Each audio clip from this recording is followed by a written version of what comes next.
Well, everyone, welcome to One Thing More. My name is Dave Williamson, and I'm joined today with Perry Montgomery, and we are both pastors at Zionsville United Methodist Church. And what we're doing is we are reflecting on yesterday's message that was delivered by Seth Neckers, another pastor in our church. We are in the midst of a series called Long Story Short, which is kind of trying to tell the whole story of the Bible in 6 simple movements. And yesterday was perhaps the climactic part, the most important part of all these movements. We were talking about Jesus. So I want to say, welcome, Perry. How you doing today?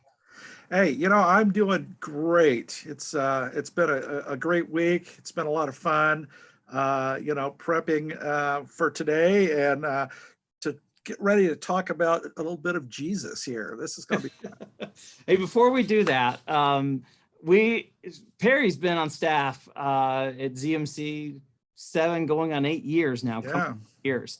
And but the last couple months have been different. So Perry, why don't you say a few words about what you've been doing lately? Sure. Lately, I've been able to go over to Salem United Methodist Church, just right down the road here, and help them out with pastoral support. And I've actually been appointed as their senior pastor. And I'm also appointed here as our associate pastor. But being senior pastor there, that allows me to go and preach every Sunday, offering that type of support, as well as pastoral support to their members. They're like any other church. They have people that get sick or in the hospital, and that allows me to interact with those people. I've found that they're a really great community, and it's fun, really being able to serve 2 churches in the same community. I feel like I know so many people now in Zionsville just in a short time that I've been at Salem, and all of these people that I never knew before. And I tell you what, going to the grocery store is always an adventure because you always see somebody. It just cracks me up every time. It's like, who will I see today? And so it's a great privilege and honor to be able to serve both churches in Zionsville. We're excited for you. I'm so glad you're having this opportunity. We miss you a lot because you were, before this, just about every Sunday, you were part of our worship service. I have some friends who live in Terre Haute, and they stream the services. They were been doing this for years pre-COVID. They were streaming our service as soon as we started the live stream. And when you kind of went away to start working at Salem, they would text me all the time, and they would send like these little Phineas and Ferb emojis that would say, "Where's Perry?" That's it. Where's he today? Where'd Perry go? So anyways, it's we're excited for you, Perry. And thanks. So I didn't preach this topic yesterday. Seth was preaching here at the church, but you delivered a sermon at Salem. So why don't you just, since not everyone has the opportunity to hear your sermons at Salem, maybe give 1 or 2 highlights of things that you wanted people to know about Jesus. Well, I really started off everything with probably the birth of Jesus, and moved from there just to kind of reiterate some of the important things, and kind of looked at what the climate was there in Israel at that time. And then the political climate, is that what you mean? I'm sorry? The political climate? Yes. Yeah. Yeah. Because really it was, I would have called it pretty strained at the time. There's words getting out to their leader that there's a new king in town, and that had to be unsettling. And then to try and protect Jesus during what possibly could have happened. And then all the prophecy also leading up to Jesus, in Isaiah and all that always captivated me as a kid. So I wanted to kind of integrate that in and talk a little bit about why that was important to me growing up, and how I learned the Jesus story. My grandparents really kind of pushed really hard about how important that was, that prophecy. So I've really enjoyed being able to share that with the people at Salem. Yeah, you talk about the political overtones of the nativity story. For me, like, I always knew that. I guess, well, especially in seminary, that kind of, right.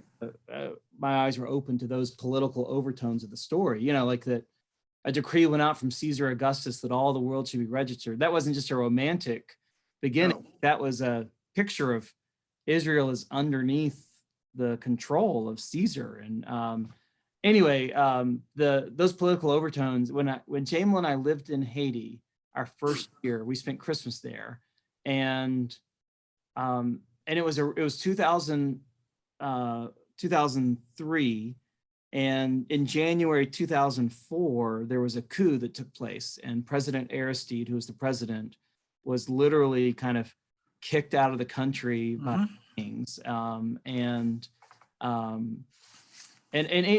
all this stuff was building in the months of November, December, and so it was the first time where when we read the Christmas story, I was like, oh, this is what it feels like to be in a place where there's this kind of political tension. And we have political tension in our country. Oh, sure.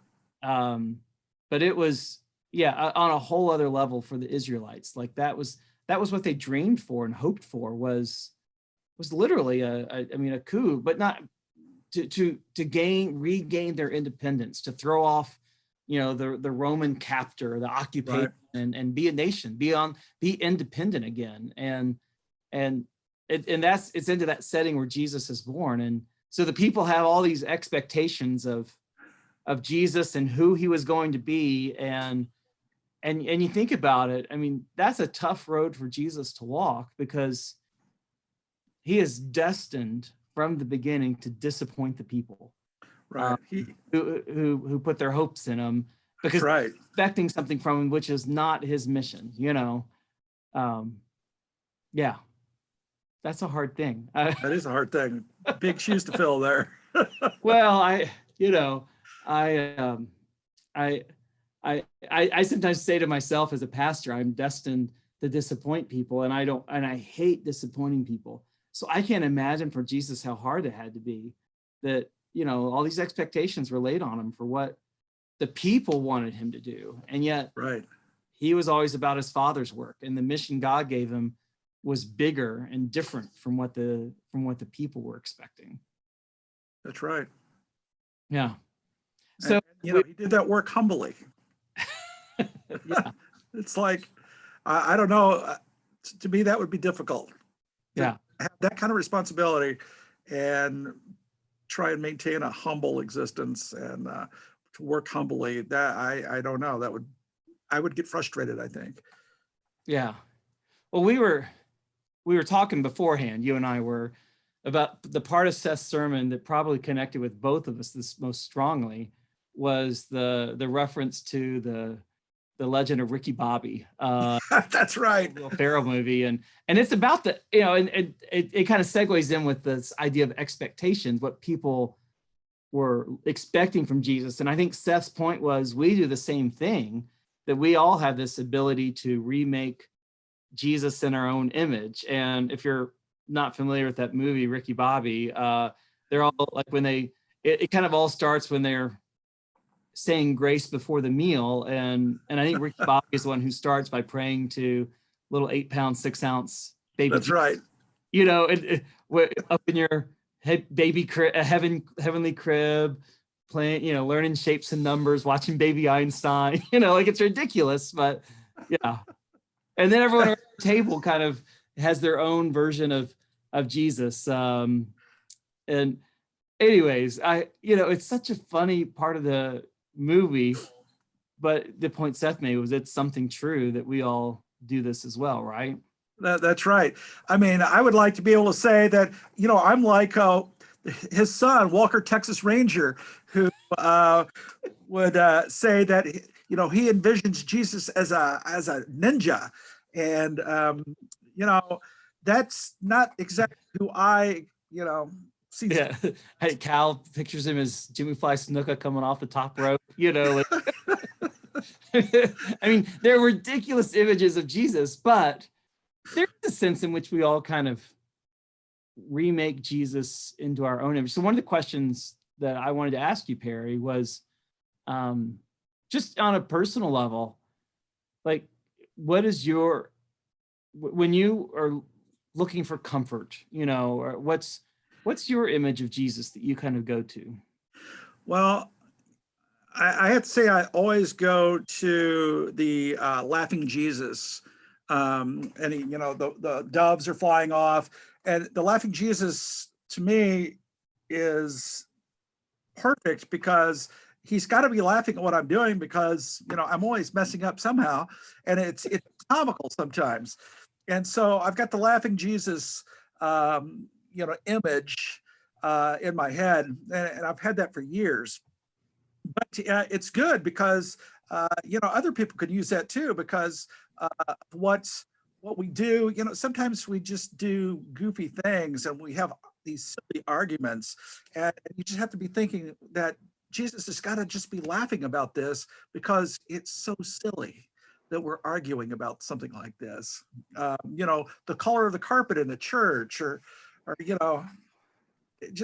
just silly stuff. And so I always think of the laughing Jesus. Wow, that's a helpful image, because I picture Jesus getting more angry that we're arguing about the color of the carpet, or the Jesus gets frustrated, and because he does sometimes get frustrated with the disciples. Sure. All the time. He's like, what's the matter with you guys? Why aren't you getting this? You have little faith, and I sometimes wonder so the laughing Jesus. So next time I mess up really big, just think about picture the laughing Jesus, and he's somewhere laughing.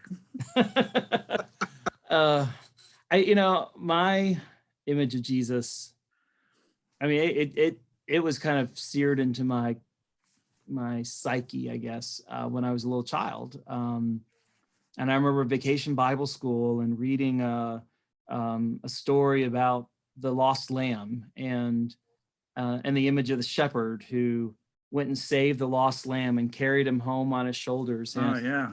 And for some reason, that kindness and the gentleness of the shepherd and it could also been, the feeling lost and insecure as a child, that really connected for me, this image of Jesus as shepherd. And so for the longest time, and still even now, like that's my comfort place. That's where I go, that Jesus is my.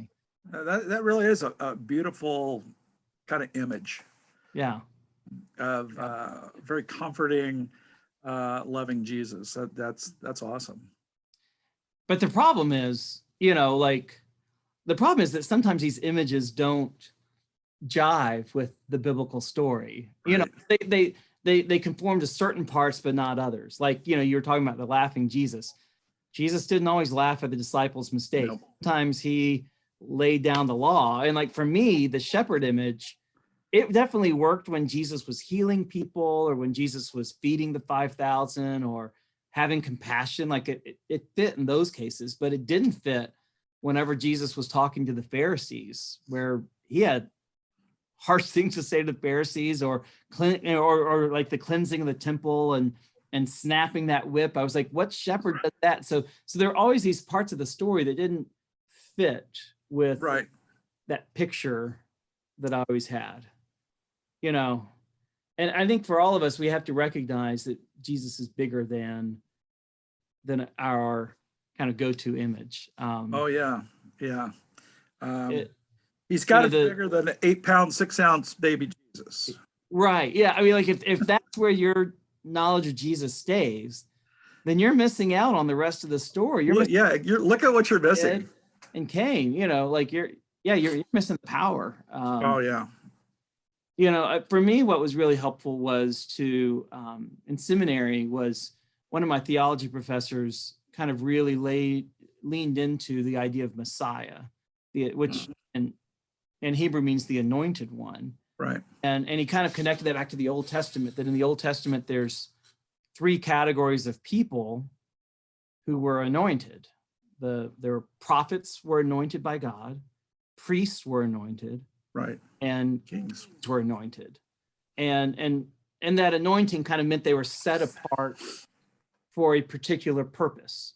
And the prophet's job was to be the mouthpiece of God and deliver a message that often was confrontational, to the people of God, but that's what a prophet did. A priest was anointed to serve in the temple and to be an intermediary, like to stand between God and the people and make sacrifices and prayers on their behalf, to pray for God's forgiveness and to lead the people to follow God better. And the king, of course, was to rule, but to shepherd the people, to honor God. And so anyways, prophet, priest, king. And that for me was a very helpful way of understanding who Jesus was. Because at different points in his ministry, he's living out what it means to be a prophet or a priest or a king. Like all those times that I couldn't understand Jesus confronting the Pharisees or casting out the money changers, or the time when he cursed the fig tree just because it didn't have fruit. Well, that didn't make sense until you kind of get to know, well, this is what the prophets did. They spoke up and they delivered harsh news, but on behalf of God. And in some ways, Jesus was advocating for the poor and marginalized. And that's exactly what prophets do. And he was a priest, an intermediary. I mean, like the quintessential intermediary between us and God, because he's right. Son of God and Son of Man. But especially it makes even more powerful sense of the sacrifice for our forgiveness, and that he prays for us upon the cross, which is exactly, priests made offerings, made sacrifice, made intercession and prayers for the people.